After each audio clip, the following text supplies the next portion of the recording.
नमस्कार विद्यार्थी आणि पालक मित्रांनो, मी अंकुश पाटील श्री छत्रपती अकॅडमी पुणेमध्ये आपलं मनपूर्वक स्वागत करतो। आजच्या व्हिडिओमध्ये आपण डिस्कस करणार आहोत परमनंट डॉक्युमेंट्स आणि डेट बाइंडिंग डॉक्युमेंट विषयी डिटेल डिस्कशन आपण आजच्या व्हिडिओमध्ये पाहणार आहोत। चॅनलवर नवीन असाल तर अशाच माहितीपूर्ण व्हिडिओसाठी श्री छत्रपती अकॅडमी पुणेच्या यूट्यूब चॅनलला सबस्क्राइब करा। परमनंट डॉक्युमेंटमध्ये कोणकोणते डॉक्युमेंट्स येतात, त्याचबरोबर डेट बाइंडिंग डॉक्युमेंट्स म्हणजेच विद्यार्थ्यांना ते कदाचित रिन्यू करावं लागू शकतात असे कोणकोणते डॉक्युमेंट्स आहेत याविषयी माहिती घेऊयात। व्हिडिओला आपण सुरुवात करतोय। तत्पूर्वी श्री छत्रपती अकॅडमी पुणेचा नीट 2025 कंप्लीट ऑनलाईन काउन्सिलिंग कोर्स आमच्या ॲपवर आम्ही रिलीज केलेला आहे। डिस्क्रिप्शन बॉक्समध्ये आमच्या ऑनलाईन ॲप्लिकेशनची लिंक दिलेली आहे।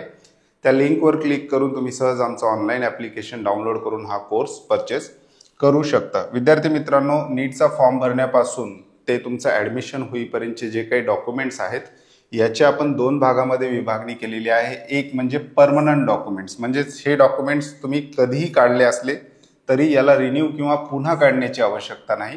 दुसरे आहे डेट बाइंडिंग डॉक्युमेंट्स। असे डॉक्युमेंट याला विद्यार्थ्यांना रिन्यू म्हणजे पुन्हा एकदा काढण्याची गरज पडू शकते असे काही डॉक्युमेंट्स। परमनंट डॉक्युमेंटमध्ये कोणकोणते डॉक्युमेंट येतात? सर्वात पहिले तर डोमिसाइल सर्टिफिकेट, नॅशनॅलिटी म्हणजेच हे विद्यार्थ्यांनी 2-3 वर्षापूर्वी किंवा त्यापूर्वीही काढलं असलं तरीही ॲडमिशनला यावर्षी चालणार आहेत, याला पुन्हा काढण्याची आवश्यकता विद्यार्थ्यांना नाही। त्याच्यानंतर कास्ट सर्टिफिकेट सुद्धा परमनंट आहे, म्हणजे स्टेटचं कास्ट सर्टिफिकेट आपण या ठिकाणी बोलतोय, महाराष्ट्र स्टेटचं कास्ट सर्टिफिकेट जर विद्यार्थ्यांनी एकदा काढला असेल तर पुन्हा काढण्याची आवश्यकता नाही। याला कसल्याही प्रकारचं तारखेचं किंवा दिनांकाचं बंधन या ठिकाणी नाही। त्याच्यानंतर कास्ट व्हॅलिडिटी हे सुद्धा एक परमनंट डॉक्युमेंट आहे, हे कधीही काढलेलं असू शकतं।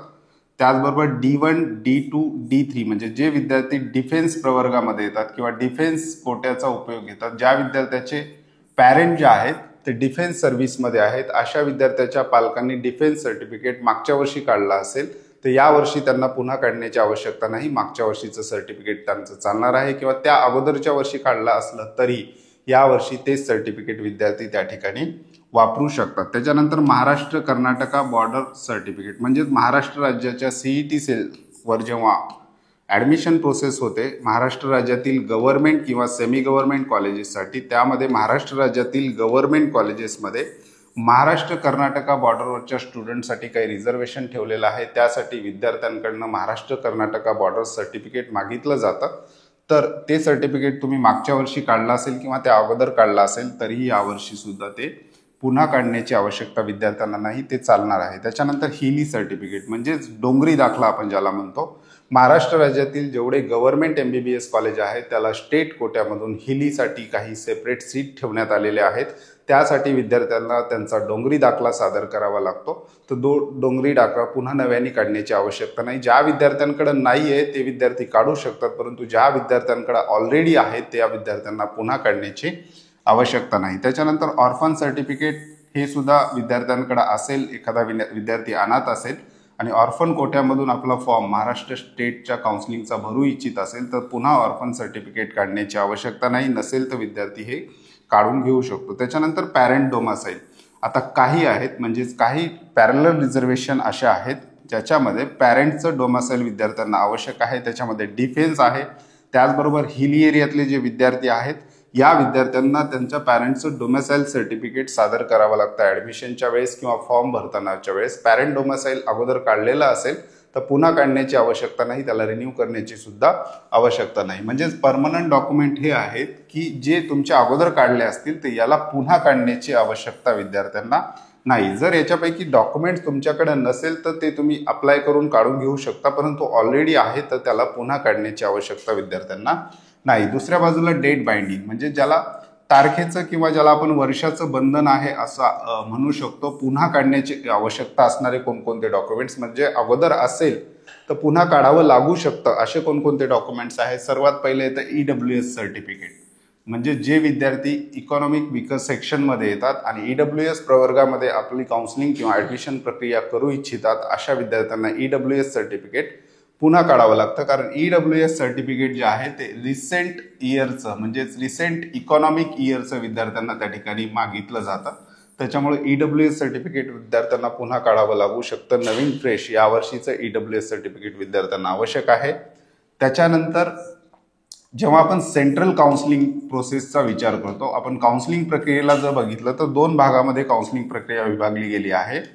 पहिली आहे स्टेट कोटा आणि दुसरी आहे ऑल इंडिया कोटा. आता या ठिकाणी जे विद्यार्थी EWS प्रवर्गामध्ये येतात किंवा OBC प्रवर्गामध्ये येतात, तर अशा विद्यार्थ्यांना या ठिकाणी सेंट्रल सर्टिफिकेट वेगळं असतं ॲडमिशनच्या वेळेस आणि स्टेट कोट्यासाठी स्टेट सर्टिफिकेट वेगळं असतं. म्हणजे स्टेट EWS सर्टिफिकेट वेगळं आणि सेंट्रल EWS सर्टिफिकेट वेगळं. तर सेंट्रल EWS सर्टिफिकेटला सुद्धा टाइम बॉन्डिंग त्या ठिकाणी असलेलं आपल्याला पाहायला मिळतं. ॲडमिशनच्या वेळेस 1 एप्रिल 2025च्या नंतरचं EWS सर्टिफिकेट तुम्हाला ऑल इंडिया कोट्यासाठी मागितलं जातं आणि स्टेट कोट्यासाठी रिसेंट फायनान्शियल इयरचं EWS सर्टिफिकेट विद्यार्थ्यांना सादर करावं लागतं. त्याच्यानंतर आहे नॉन क्रिमिलियर सर्टिफिकेट. म्हणजे जे विद्यार्थी VJ, NT1, NT2, NT3, OBC, SBC, SCBC प्रवर्गामध्ये येतात, तर नॉन क्रिमिलियर सर्टिफिकेट म्हणजे ज्याच्यासोबत येणारे जे दोन डॉक्युमेंट आहेत, कास्ट सर्टिफिकेट आणि कास्ट व्हॅलिडिटी, ही कधीही काढली असली तरी चालू शकतं. नॉन क्रिमिलियर सर्टिफिकेट मात्र याला डेट बाइंडिंग आहे किंवा ज्याला आपण टाइमचं बंधन आहे असं म्हणू शकतो. नॉन क्रिमिलियर सर्टिफिकेट तुमचं व्हॅलिड असलं पाहिजे. यावर्षी ॲडमिशन घेत असाल तर 31 मार्च 2026 पर्यंत तुमचं नॉन क्रिमिलियर सर्टिफिकेट व्हॅलिड असलं पाहिजे. नॉन क्रिमिलियर सर्टिफिकेट जर तुम्ही व्यवस्थित पाहिलं तर त्याच्या खाली त्याची व्हॅलिडिटी लिहिलेली असते. 31 मार्च 2026 पर्यंत तुमचं नॉन क्रिमिलियर सर्टिफिकेट व्हॅलिड असणं गरजेचं आहे. तुम्ही जर तुमच्याकडे आत्ता नॉन क्रिमिलियर सर्टिफिकेट असेल तर त्या ठिकाणी बघू शकता.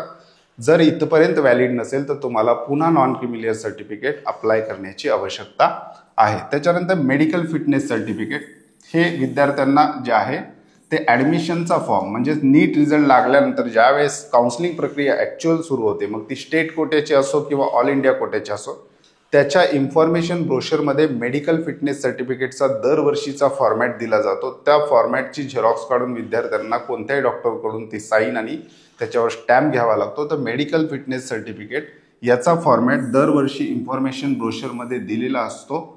शक्यतो तो सेमच असतो, परंतु कधी त्याच्यात बदल केले जाऊ शकतात. त्याच्यामुळं हे जे काही मेडिकल फिटनेस सर्टिफिकेट आहे हे इन्फॉर्मेशन ब्रोशर म्हणजेच नीटचं इन्फॉर्मेशन ब्रोशर नाही, तर नीटचा रिझल्ट लागल्यानंतर ज्यावेळेस काउन्सिलिंग प्रक्रिया सुरू होतील त्यावेळेसचं जे काही इन्फॉर्मेशन ब्रोशर असेल, मग ते स्टेट कोट्याचं असेल किंवा ऑल इंडिया कोट्याचं असेल, त्या इन्फॉर्मेशन ब्रोशरमध्ये मेडिकल फिटनेस सर्टिफिकेटचा फॉर्मॅट दिलेला असतो. ते त्यावेळी विद्यार्थ्यांना बनवून घ्यावं लागतं. त्याच्यानंतर PWD सर्टिफिकेट हा अत्यंत महत्त्वाचा भाग आहे.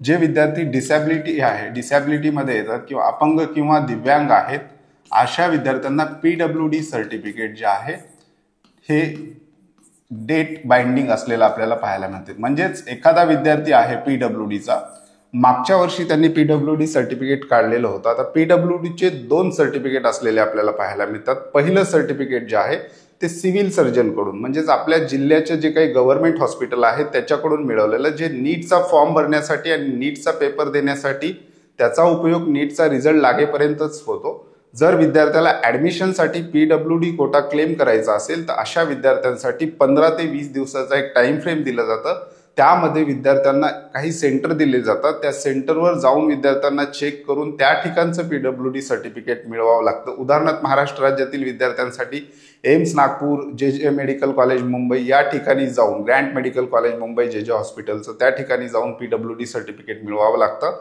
आणि ते त्या वर्षीच्या ॲडमिशन प्रोसेससाठी वापरावं लागतं. त्याच्यामुळं जर तुम्ही मागच्या वर्षी PWD क्लेम केला असेल आणि मागच्या वर्षी तुम्ही चेक करून आला असेल किंवा त्या ठिकाणाहून सर्टिफिकेट मिळवलं असेल तर याही वर्षी तुम्हाला ती प्रक्रिया करावं लागणार आहे. नव्याने PWD सर्टिफिकेट काढावं लागणार आहे. त्याच्यानंतर इन्कम सर्टिफिकेट. आता इन्कम सर्टिफिकेट बद्दल महाराष्ट्र शासनाचा 2-3 दिवसापूर्वी GR आलेला आहे की ॲडमिशनच्या वेळेस इन्कम सर्टिफिकेटची आवश्यकता नाही. उत्पन्नाच्या दाखल्याची जी काही अट आहे ॲडमिशनच्या वेळेस ती रद्द करण्यात आलेली आहे. परंतु इन्कम सर्टिफिकेट जर काढणं शक्य असेल तर काढून ठेवा. याच्यामध्ये SC ST कॅटेगरीचे जे विद्यार्थी आहेत किंवा जनरल प्रवर्गामध्ये फॉर्म भरू इच्छितात अशा विद्यार्थ्यांना इन्कम सर्टिफिकेटची आवश्यकता नाही, परंतु बाकी संपूर्ण ज्या कॅटेगरी आहेत त्यांना इन्कम सर्टिफिकेटची आवश्यकता आहे.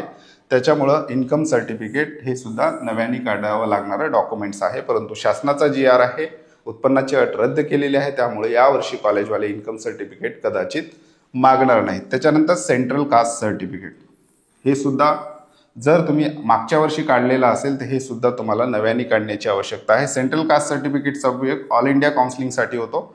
MCC आणि AA-CCC MCCच्या वेबसाईटवरून MBBS BDS ची काउन्सिलिंग प्रक्रिया पार पडते. याविषयी डिटेल व्हिडिओ आपण नंतर घेणारच आहोत. AA-CCCच्या वेबसाईटवरून आयुष काउन्सिलिंग कोर्सेस पार पडतात. त्याच्यामध्ये BAMS, BHMS, BUMS चा समावेश आहे.